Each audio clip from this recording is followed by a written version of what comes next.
Why would someone who can afford anything choose to run a static tank business? Why do millionaires and even billionaires choose to own vending machines, laundromats, or trash disposal routes instead of launching the next hot app?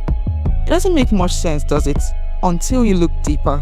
This is the Million Dollar Success Fineprints, and today we're exposing the 100K secret why rich people love boring businesses. Let's get right into it. The first reason, which is least obvious, is cash flows with zero drama. Rich people don't chase excitement, they chase peace. Boring businesses give them exactly that.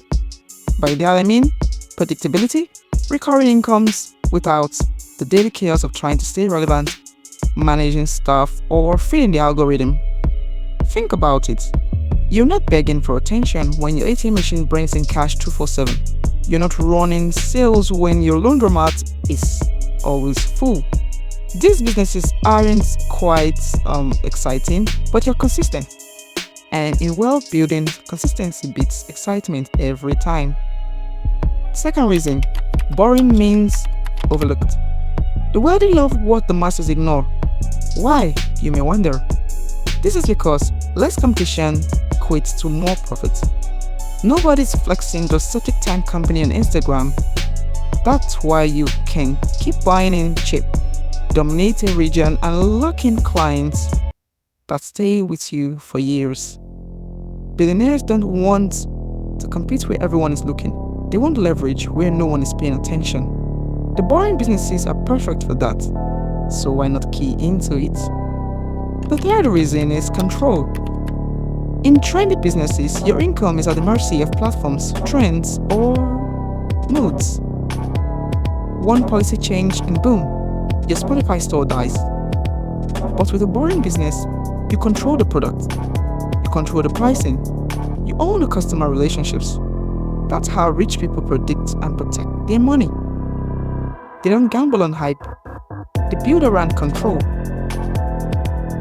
Moving on to the fourth reason, systems over stress. Boring businesses are easy to automate. Once set up, most can run with minimal involvement. I'm talking about vending machines, mobile car washes, pet waste removal services, etc. They are built on simple systems, and the rich love boring because it frees up their time. The less time they spend working for money, the more time they can spend multiplying it. And here's the fifth reason, the most powerful of all, in my opinion, that is, quiet money is safe money. Attention is expensive, and flashy is fragile. Rich people want money that doesn't expose them. When you make 100K a month from something no one knows or truly cares about, you keep your privacy, you keep your freedom, you sleep well at night. Boring isn't just profitable, it's safe. Now, before I give you the final fine print, make sure you subscribe to the channel if you want real unfiltered success truths the internet doesn't glamorize. And drop a comment. What boring business would you actually consider starting today after watching this? Okay, here is the final fine print. Rich people love boring businesses not because they're dull, but because they're dependable. In a world addicted to noise, the wealthy choose peace, control, and cash flow, and the boring businesses give them all three of them. This has been the Million Dollar Success Fineprints, and now you know the 100K secrets. Thanks for watching. Subscribe for more updates and see you in the next one.